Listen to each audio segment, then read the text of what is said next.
เฮ็ดยังอยู่เนาะอีแม่สบายดีครับเจ้าสิงห์ตัวลงศพบริการเนาะมื้อนี้ข้าพเจ้าลงสถานที่อยู่ที่ห้องหมอมิตรภาพเนาะแล้วมื้อนี้ข้าพเจ้าได้มาเห็นตัวจริงของของห้องหมอเนาะห้องหมอเรียนแนะนำพวกขายลงศพมาที่เป็นข้าวกันอยู่ในปัจจุบันก็คือว่าการติดต่อประพันธ์การติดต่อประพันธ์พวกลงศพมาหับเอาคนเจ็บกลับบ้านเนาะมาเข้ามาเลยเดี๋ยวพวกเขาเชื่อเข้าไปเบิ่งเด้อ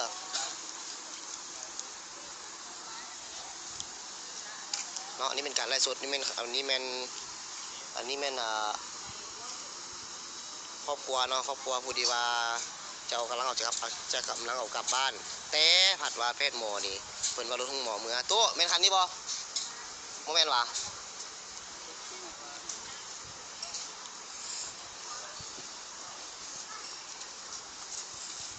เนาะรถกับบ่มีสติ๊กเกอร์แต่มีหวอมีไฟเลนด้านในมีแต่ออกซิบ้างเดียว2บ้างมีจับกล้องไงนี่มาเข้ามาเบิ่งเลยชิบออกเข้าออกเถอะเด้อ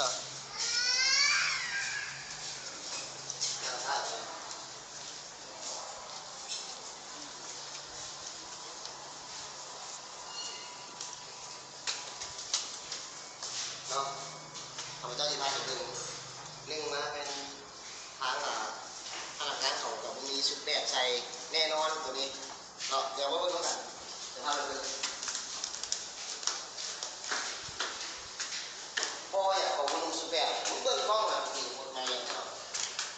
เพราะว่าพนักงานมีผู้นุ่งชุดแบบเรื่องราวเนี่ยคล้ายๆคือการซักดาบคนหรือว่าการต้มคนกินว่าให้มีซื้อเนาะอยู่กาเสื้อเพราะว่าอย่างให้เขาประจานมามันเสียห้านเขาดิเนาะมาเบิ่งเขา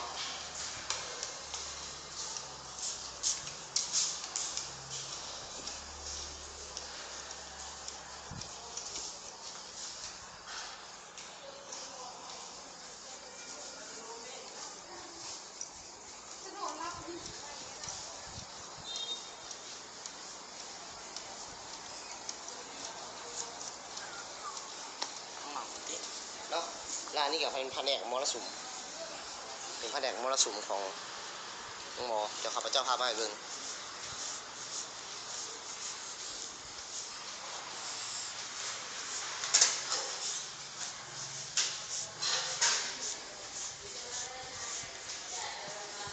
ไปสั่นละมึง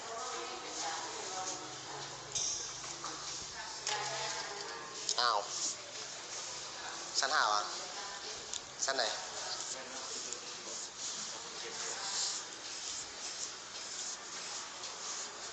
อะไรทำไมจะอะไรทำไมสบายดี100 คนเนาะนี่แม่นข้าพเจ้าบรรลุสถานที่อยู่ที่ห้องหมอแห่งหนึ่งที่มีหลายคนเขาว่าเป็นหยังคือมีรถพวกขายลงศพมาครับโดยที่ทั้งที่รถห้องหมอก็มีนี่รถห้องหมอโคตรหลายคันเลยเดี๋ยวครับเจ้าเนี่ยให้เบิ่งเนาะโคตรหลายคันเลย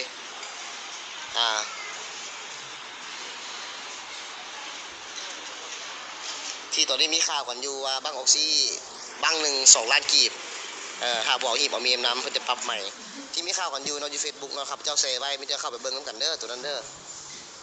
ซอกมันมีมันเป็นที่ใช่ละชั้นไหนชั้นห้าวะ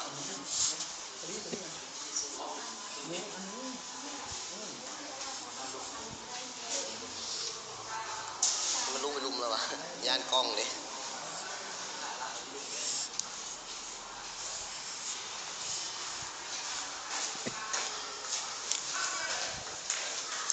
โอ้ยเนาะข้าพเจ้าบ่เห็นกันวันนี้เดี๋ยวมาละน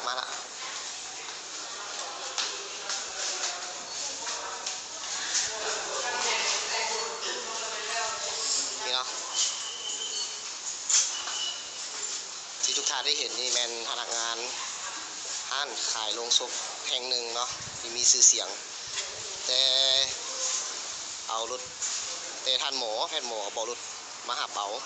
เนาะพวกข้าพเจ้าเพื่อข้างเงียงกองหาเขาเด้อ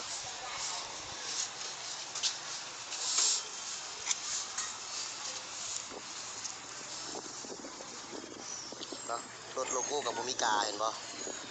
ใส่แต่ไฟเลนการถึงเนาะข้าพเจ้าบ่กล้าแยงกล้องใส่เขาเด้อย่านถึกตีนเขาเนาะนี่จับกล้อง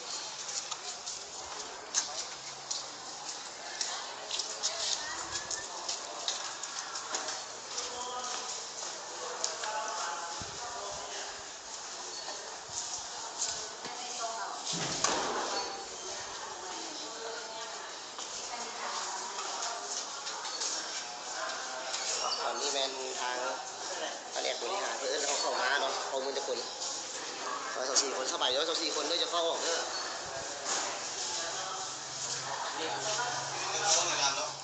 นั่งมาแล้วนั่งนอนแล้วก็นั่งเลย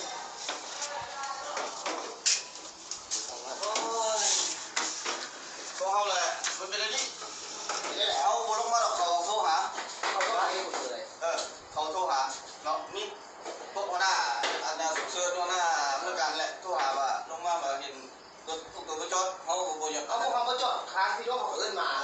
กระยาเนี่ยนะเอาพวกตัวก็ดีๆไหนก็ดีๆไหนอย่าเดี๋ยวไปขึ้นเสียงไหนเอาเลยเด็กเอาเลยเด็กเอาเลยเด็กเนาะหลังพูดอย่างนี้ฟังเหตุผลเนาะเอาแล้วเดี๋ยวก่อนนะเนาะบอกให้คำวันนี้เนาะมือสองมือก่อนกับโทรหาเขาก่อนกับโทรหา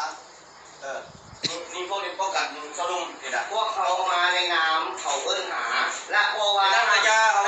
มาในห้องหมอแล้วพวกใครรู้ชอบเขาเพื่อเข้ามาได้เขาแค่เป็นฝนตัวนี้ซื้อตัวเดียวอันเรื่องของเขาจิจัดกันไปทีละคนเนาะอันนี้พวกเอิ้นเข้ามาเขายังไม่ได้เอิ้นเขาเอิ้นตัวนี้เขาเอิ้นตัวก้อนเดือนพวกตัวบ้านใน3-4 เดือนแล้วเขาเดือนที่ 1แล้วเนาะแล้วเขามันเดือนที่ 1แล้วนี่เดือนนี้ก็เพราะว่าก้อนเขาเดือนตัวก้อนแล้วฟังฉะนั้นเขาก็ถึงจะรู้กุมาเนี่ยเขามาเป็นพ่อบุรีเลยนะอุ้ยเขามาขายเขาว่าไปตัวฟังดีๆไหมเขาว่าบุญทำตัวดีๆไหมเขาเอิ้นมาดีๆไหนแล้วจะแบบกูมาอย่างเขาเตือนแล้วอันนี้มันฟังก่อนแม่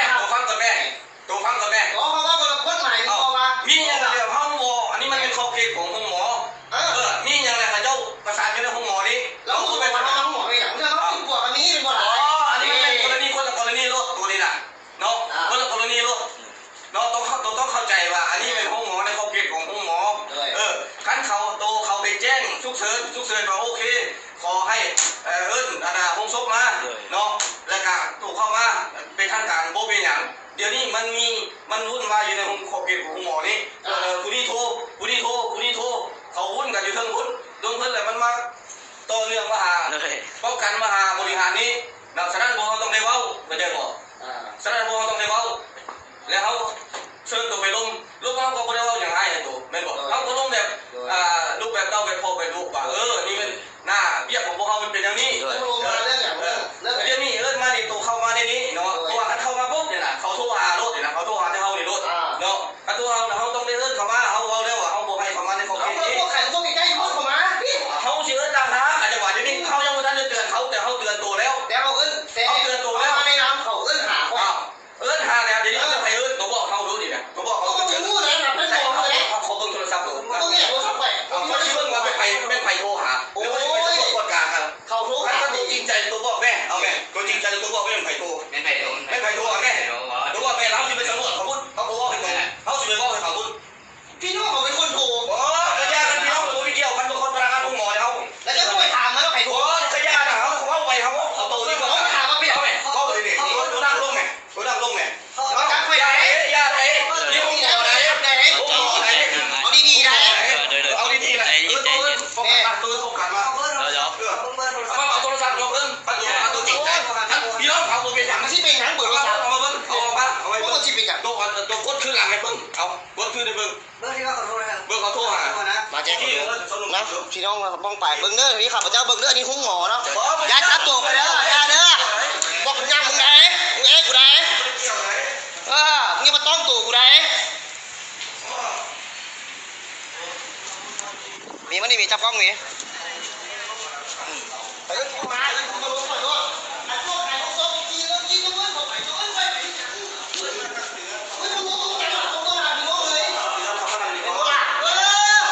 น้องพี่อ่ะพวกใครดูชอบยินเมื่อกี้เขาจะยังบุกเขาจะค่อยไปที่หยังไม่เมื่อล่ะ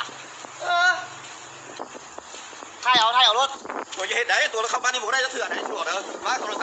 ตัวจะเห็นไหนเขาดีใจพี่น้องกับเจ้าพอใจเขาเสียใจว่าผมเป็นยังผมเป็นยัง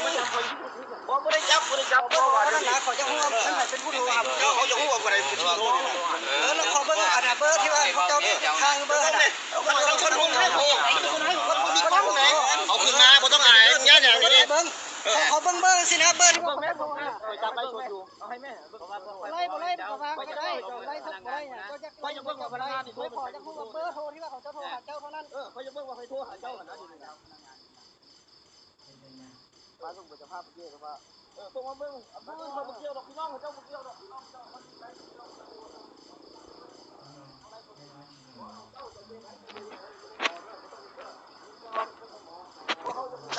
เอาคนต้องหมอมาจับคนนี้เขาคุยมา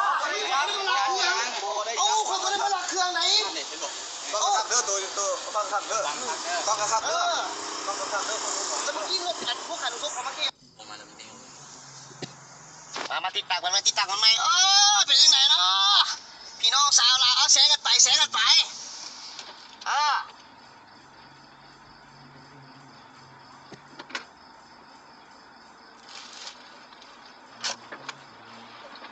ทยมีเนาะ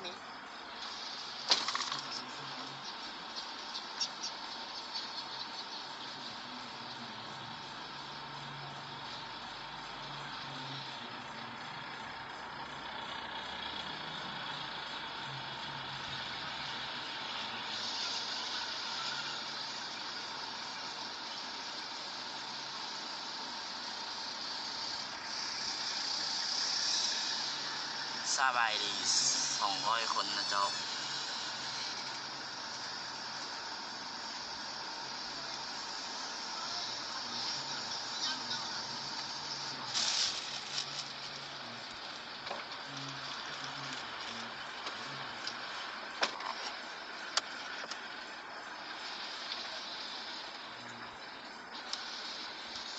เนาะอันนี้แมน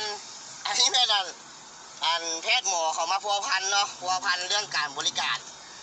แล้วเขานี่บอกพวกเพิ่นบ่ได้พัวพันหาเขาแต่หากว่าเพิ่นเขาขึ้นห้องการมึงไหม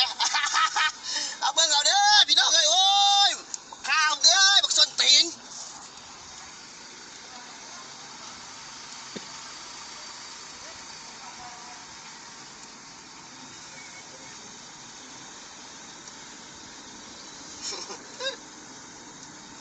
แท็กซี่ก็มีแบบนี้ ว้าย ทานอื่นบ่เอิ้นไป ทางอื่นบ่เอิ้นมา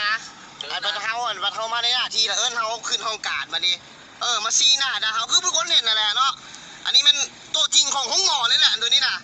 ถ้าบ่มีผลประโยชน์ต่อเขาเองอะนะเขาจะคัดแยงเขารถบ่ทางรถ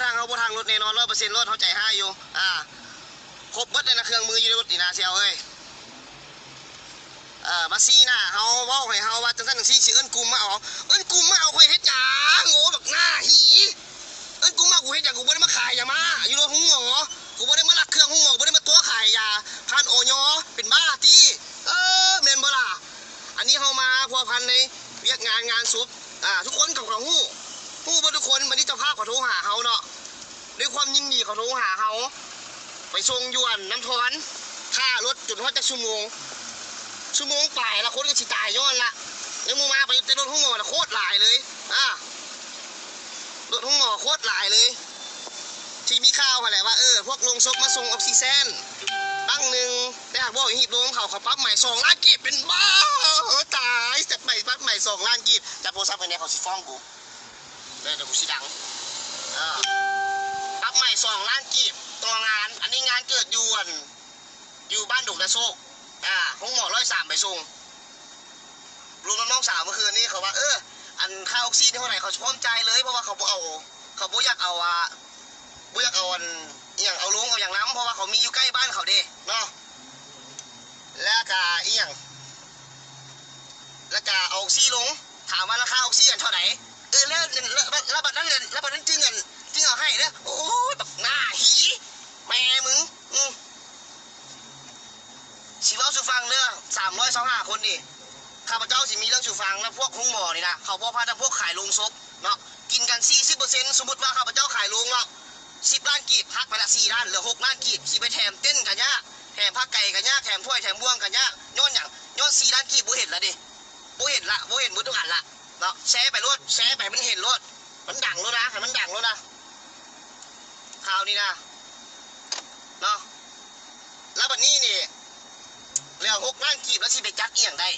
ฟื้นกันหน่อยเดียวได้บัดนี้ประหยัดค่าใช้จ่ายดิเขาสิมีซื้อคือเฮานี่โลโก้นี่บ่มีซื้อเสื้อกับเสื้อธรรมดาเสื้อโปโลธรรมดาไปใส่กันเนาะสบายดีเด้อน้องเอ้ยเสื้อกับธรรมดาเอาไปใส่กันโดยที่พระเจ้าบ่ฮู้เลยว่าเขามาจากห้านใดและก็เขามีสิ่งใดเนาะเขามีสิ่งใดเจือปนอยู่หันบ่มีเนาะเขามีแต่รถเขาก็มีแต่ออกซิเจนบ่มีหยังหน่วยกู้ภัยอันนี้ทานเอ้ยทาน360 คนกู้ภัยบัดเดียวเครื่องมือเขาครบเบิด1623 2425 2628 630กันยังได้เนาะรถพวกขายลงศพโอ้ยมีแต่ออกซีแซนมันมีแต่ออกซีดมงากนะพี่นะบางทีว่าคนตายกันทั้งก็ตายแล้วก็แล้วใส่หีบใส่โลงแล้วก็แล้วมันว่าจังซี่ไหน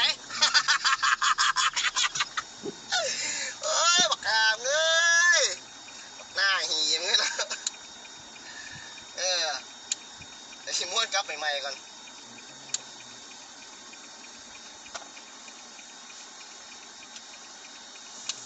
นะสบายดี400 คนเด้อเดี๋ยวใจเย็นเด้อกลับไปคืนเด้อกลับไปคืนโมย่ากลับไปคืนกลับไปห้องหมอคืนเขาสิกลุ่มมาจับข่อยบางทีพี่น้องเอ้ยข่อยมาติดต่อลงศพนะเขาสิกลุ่มมาจับข่อยโอ้ยกลุ่มมาจับเฮ็ดหยังข่อยบ่ได้มาขายยาเสพติดข่อยก็บ่ได้มาวุ่นวายอยู่ห้องหมออีกข่อยให้ลมในด้านนอกห้องหมอแมนแชร์ไปเด้อยาเสียหัวให้มันเด็ดขาดคันอยากได้รถได้ล้างโทรหาหน่วยกู้ภัยรถ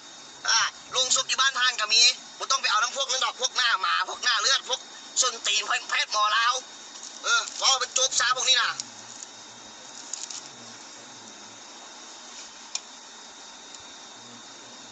สบายดี10 คนฮัลโห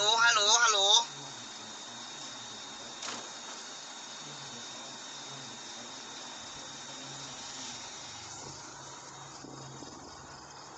สิกลับไปเด้อบ่ได้ยอมเด็ดขาดเพราะว่าเขาบ่ได้อย่างผิดเขานี่บ่ได้อย่างผิดเด็ดขาดเนาะคันว่ามาฆ่าเขาตายบ่มาฆ่ายาพาดออยบ่มาลักงของเข้าหรือลักเกือบเขาที่มีราคานั่นนี่ มาลักเกือบเขาจะเนี่ยสิงโตมาลักเกือบเขาแห่งดังตื่มอีกเนาะแห่งดังตื่มแล้วข่อยมีงานอยู่หันเด้ข่อยมีงานอยู่น้ำพรเด้แมนข่อยท่าต้องมาดุคนดุนแล้วมาจับแขนข่อยเข้าไปห้องการจับเข้าไปห้องการที่หยังข่อยบ่ได้อย่างผิดพวกครอบครัวเขาโทรหาข่อยข่อยมาตักเตือนคิดว่าข่อยย่านดีบ่โอ้โคตรแม่มึงแอลอยู่ปืนกูก็มีแม่นว่าแอลอยู่ปืนวะมันเป็นปืนอยู่แอลแม่นนะว่าเอาหยอกจะซื้อมีซองดูจุ่มหมดอยู่นี่ดิใส่พี่น้องจุ่มเหมือนกันหรอยังไม่ไปด้วยวะดิบอกงั้นโตนเอาจุ่มอยู่นี่เดี๋ยวพี่น้องหอนไปแล้วเห็นแล้วรีบไปเลยพี่น้องคือรถคันไหนไปคันนี้บอกไปเบิ้งลงไปเบิ้งไปน้ำเขาไปคันนี้บอกลงไปเบิ้งนะแมนนี่มันขี่ลงไปลงแม่นวะไม่รู้ว่าแมนหรอกย่าแหละสิกลับเลยซะคันพี่น้องเขาเตรียมใจน้ำเฮาก็สิเอาน้ำเฮาอะไรไปเนาะเขาละนั่งท่าบอกคนดุน เขาละนั่งท่าบอกคนดุนคิดว่า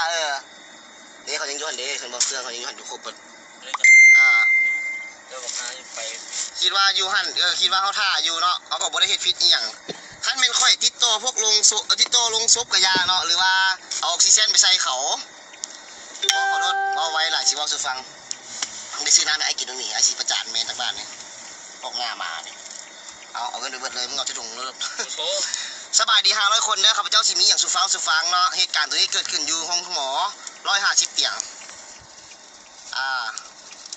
ก่อนหน้านี้หลายๆคนก็คือสิเห็นเรื่องพวกแพทย์หมอติดต่อห้านขายโรงศพจะฟังออกเด้อฟังไว้ว่าก่อนฟังไว้แล้วมันดีเพื่อว่าเป็นการเสียหัวให้เขาเบ้าซ่าก็ได้กูเป็นคนว่าไว้ปักหามเงย แล้วเนาะแล้วแพทย์หมอติดต่อโรงศพให้เขาโดยที่หนึ่งมามีรถล้างแต่ห้องหมอฮอตบึงขยองห้องหมอให้1 ฮอตบึงขยองเนาะแต่คือสีหูว่าห้องหมอนั่นเป็นห้องหมออย่างแรกเขาก็ว่า100,000แต่ฮอตแล้วเขาก็ว่า500,000ข้าพเจ้ามีข้อมูลครบทุกอย่างแม้แต่วิดีโอข้าพเจ้าก็มีให้เบิ่งเนาะ และบัดนี้มาจากห้องหมอ103อุ้ยรุดปาก ขอโทษมันรุดปากไปละไม่ได้อายนะห้องหมอไปส่งอยู่ดุงนาโซกนะออกซิเจนใส่อยู่คนเก็บน้ำมือตาเด้ที่ไหนคนเก็บน้ำมือตายอยู่น้องสาวว่าฟังกันเลยมือตายอยู่ไปเอาปึ้มแบบโรงศพนะไปลมรายการยวนข้างเตียงเขาโอ้ยอันเดียวนั้นกาเฮ็ดแล้วพี่น้องเขาว่าหน้าผู้ขายนะบอกว่าโอ้ยขี้ยาเขาว่ามันโมเมนต์นั่นจัดหน้าบัตรของเขาด้วยการบริการตัวนั้นเด้อเจ้าต้องเอิ้นเขาออกมาลมอยู่นอกเนาะลมอยู่นอกแม่นแล้วเขาบ่เคยก้มหัวให้เขาดอกแล้ววันนี้คนเจ็บเสียชีวิตแต่ต้องฟังก่อนว่าคนเจ็บบ้านดงอาโศกเสียชีวิตไอ้แต่เขาบ่เอาลงศพน้ำเพราะว่าอย่างข้างเฮือนของเขามันมีห้านขายลงศพอยู่แล้วเนาะฟังให้ผมตรงนี้